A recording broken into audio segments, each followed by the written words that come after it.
please hit that subscribe button. Hey everybody. Better suited to win the Stanley Cup this season. If you are new to the channel, Washington Capitals, the Boston Bruins. Locked on and he scored! And we're live.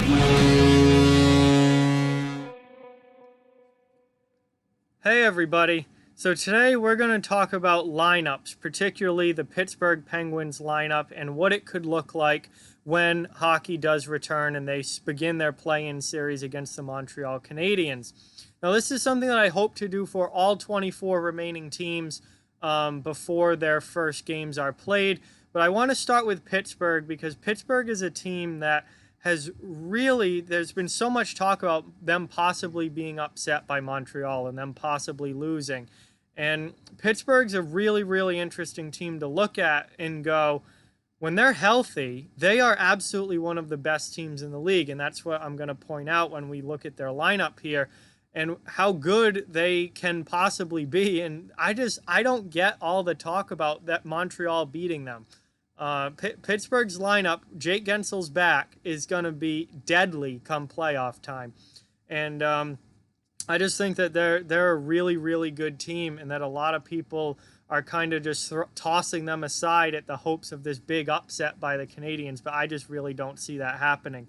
So let's pull up their lineup here. I'm using cap-friendly interactive armchair GM, which has a absolutely awesome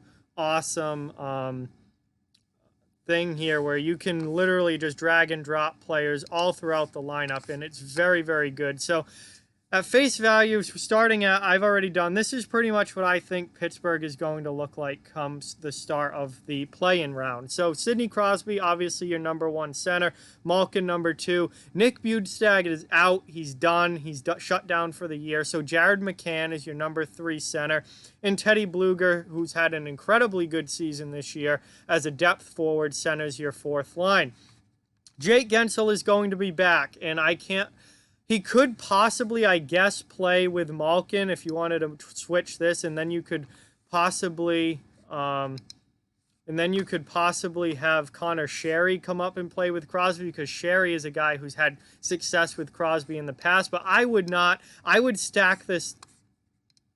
I would stack this top line. I would absolutely stack this top line with Crosby, Gensel, and Zucker. Zucker played really, really well with Crosby in the short time after the trade from Minnesota that they had together. And then Malkin, I'd put Sherry on that second line with Malkin and see what kind of offense you get out of him. That spot right there is possibly a spot that could see a number of different players potentially fill in. I think you could maybe see Dominic Simone there. I think Brian Rust could potentially move over to the left side and play there, and then have Hornquist maybe on the right side. There are options here to play around with this lineup. But right now, let's say you have Sherry there. You stack this top line with Zucker, Crosby, and Gensel. You put Sherry with Malkin and Rust. Rust had a career year this year, playing mostly with Malkin, so I cannot see breaking those two up. That would drop Hornquist down to your third line right wing with McCann, and then have Patrick Marleau, solid depth scorer, on the third line as well. And then that leaves your fourth line pretty well intact, which I think this is the fourth line that the Penguins want to go with. Zach Aston-Reese, Teddy Bluger, and Brandon Tanev. Tanev and Bluger played incredibly well together for most of this season. Tanev had a great year. Bluger had a great year. Aston-Reese missed quite a bit of time with injury, but I think he, out of those depth guys, is the best one to play in a fourth line role. So I think that would be your fourth line. And then you have some extra guys. Dominic Simone, obviously, I have out of the lineup right now. He's someone who you could pop in place of Connor Sherry or in place of Patrick Marleau or someone like that to play on one of the wings if you need more scoring. Anthony Angelo, he played a little bit this year. Sam Lafferty played a little bit this year. They're depth forwards, bottom six guys. And then Evan Rodriguez, who came over in the trade with the Buffalo Sabres for Dominic Cahoon. He, along with Sherry, he is probably a depth guy at this point and out of the lineup when this team is healthy. Now moving down to defense and goaltending. You've got Brian Dumoulin and Chris Letang. Penguins are healthy now. So Dumoulin and Letang, top pair, ready to go. That's a very, very good top pair. You've got Dumoulin, more of the defensive guy, and then you have Letang, who is, Chris Letang. He's the high flyer. Justin Schultz and Marcus Pettersson, your second pair, and then your third pair, Jack Johnson and John Moreno. And again, you could switch this. Maybe you could pair Pettersson with Moreno, and you could put Schultz with Johnson, or however you want to do it. Maybe Jack Johnson ends up out of the lineup, and they go with a UC Ricola instead. Johnson's the veteran, though. I don't really think he's going to get knocked out of the lineup necessarily. I think he's a guy that you probably would, go with at least to start on your bottom pair.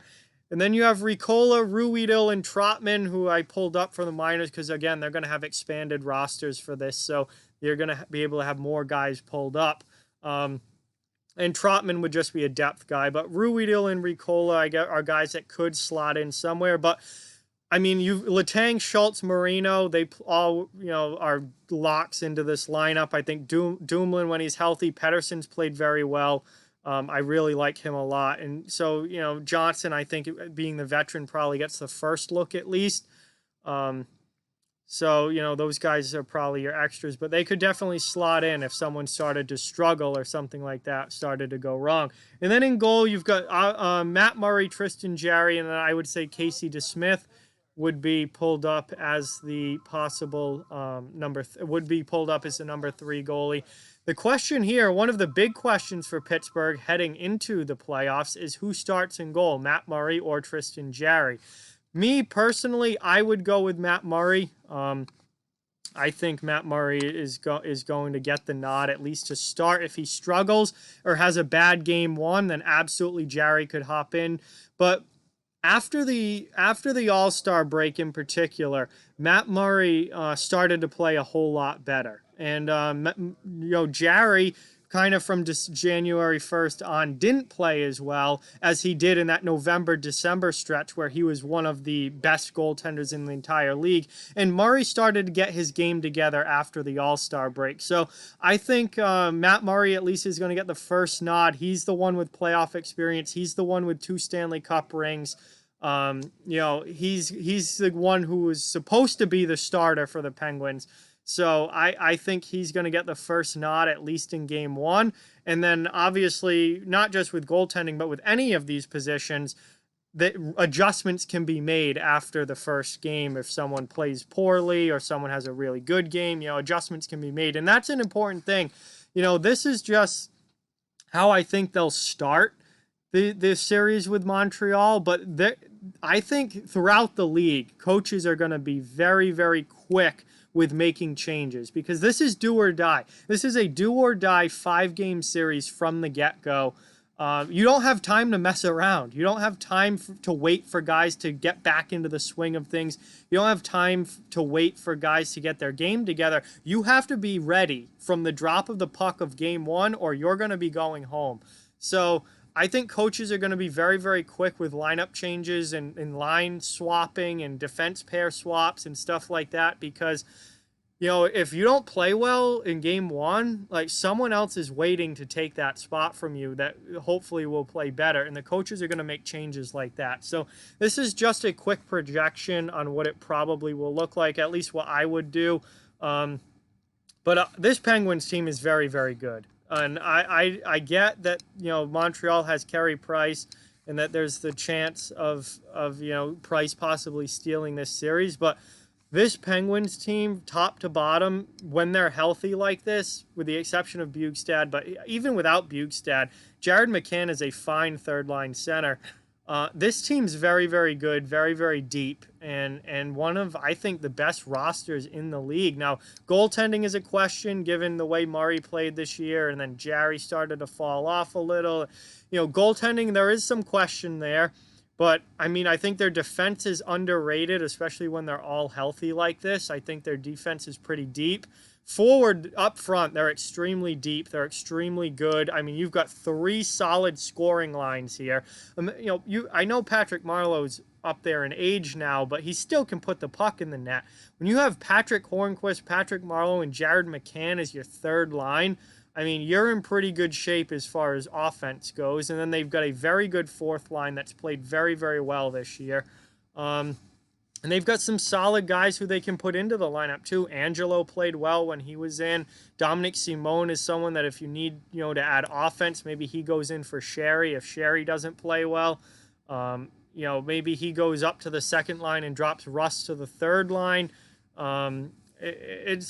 You've got options here. And this is overall a very good, very talented, and very deep team. So, that's what I've got for a Penguins lineup, at least to start. I mean, obviously they can move things around, but I think that this is a team to watch for sure. And I mean, they've still got Crosby and Malkin leading the way. They've still got Letang on the back end, and there's a lot of talent here. And that top line with Zucker and Gensel. Talk about a goal scoring line: Crosby, Zucker, and Gensel.